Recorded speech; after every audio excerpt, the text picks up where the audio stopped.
What's up, gamers? Today we are taking a look at the Mad Catz Glide 38. However, first I feel like I at least have to acknowledge the fact that it looks like I'm in a dungeon right now. We are moving stuff around the house at the moment, so there's almost nothing in this room. But the Glide 38 is a decent mouse pad if you're looking for something that's fast. This still offers a little bit of stopping power and control, and especially if you want something that's easy to clean and is spill resistant. But there are a couple of big downsides that you should be aware of before you make the decision to purchase this mouse pad. So let's go ahead and get right into it. Alright, so to begin, the Glide 38 is a large hybrid pad coming in at 900 millimeters long, 400 millimeters wide, and only 1.8 millimeters thick, so it is very thin. The top of the pad is cloth with a silicone base, but the top of the pad does feel a lot more like rubber to me than it does cloth. And because of this, the surface does add a level of versatility that you're just not going to get with a cloth pad. So whether you need to quickly wipe off some crumbs, dry up some spilled beer, or bust out some yoga moves, the Glide 38 will have you covered. For real though, if you do eat and drink at your desk, this pad is so convenient that I would legitimately include it as a part of your purchasing decision. Now, another great thing about this pad, you never have to worry about rolling this up and it having kinks or anything like that. It's always going to hold its shape. Unlike this pad here, in which you can see has a permanent crease down the middle, which is very annoying. Now, as you can probably see, the surface of this mouse pad is textured. You can see it's got bumps all throughout the top.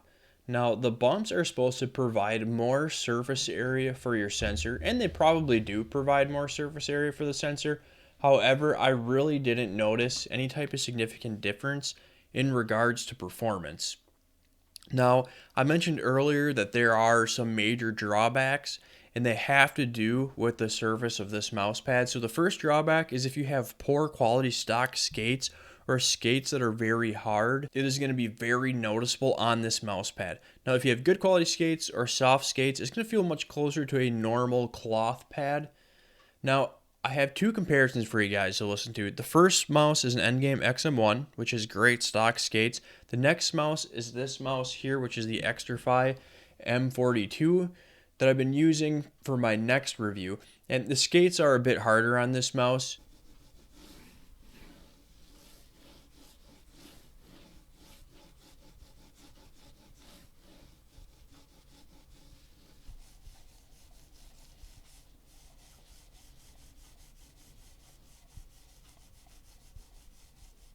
Now, I know obviously you guys can hear the difference, but trust me, you can really feel the difference.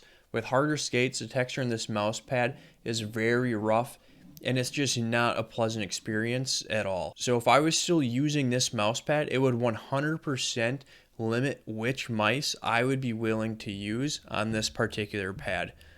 Now, the other downside is that depending on your skates, this pad will wear them down pretty quickly. I used this pad briefly a couple months ago with my Model Wireless, and after just a couple days, my mouse was covered in white dust from my skates. I mean, it was covered all the way around the edges, on the sides, on the back, on the front, and thick too. So it almost looked like I had taken fine sandpaper to the bottom of the mouse, and that's really what it felt like too. It hasn't been an issue with this mouse. Again, though, these skates are very hard, or other mice that I've used for that matter.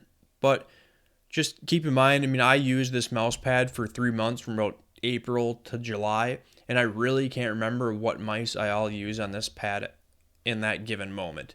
You guys probably know from looking at my channel, I have a shit ton of gaming mice, so I kind of lose track of when I was using what. Now, there is just one other minor downside to address, and that's durability.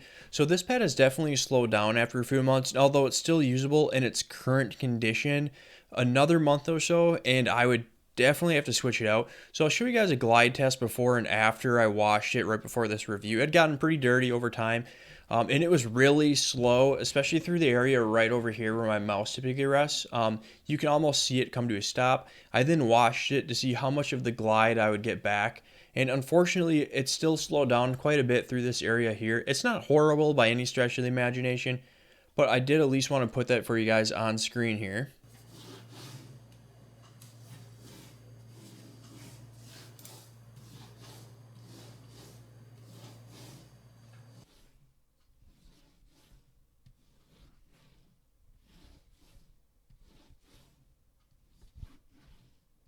So another thing you've probably noticed, there aren't any stitched edges on this mouse pad. The edges are heat bonded, but if you look, you can still see where the cloth has frayed slightly around the edges. Now, I don't think there's even a slight chance that the cloth layer could ever separate from the silicone layer, but I did at least want to show you guys and just know that you will be able to see threads stick out around the edges. The upside though is it's very comfortable to use. That goes for both the edges and the surface of the mouse pad when your arm slides along it. Alright, so overall, I think the Glide 38 is a decent mouse pad because it does offer a really great glide as long as you have good skates. And the material itself does offer some nice advantages such as the easy cleanup and also some nice solid resistance to humidity if you happen to live in a high humidity area. Now, with the durability and also the potential for it to grind down your skates, I can't really make this a strong recommendation. But if you can live with that and you're someone who eats and drinks at your desk, then this may very well be a solid option. Now, that's all I have for you guys in this one. Per usual though, if you have any questions, hit me up in the comments below and I will talk to you guys sometime soon.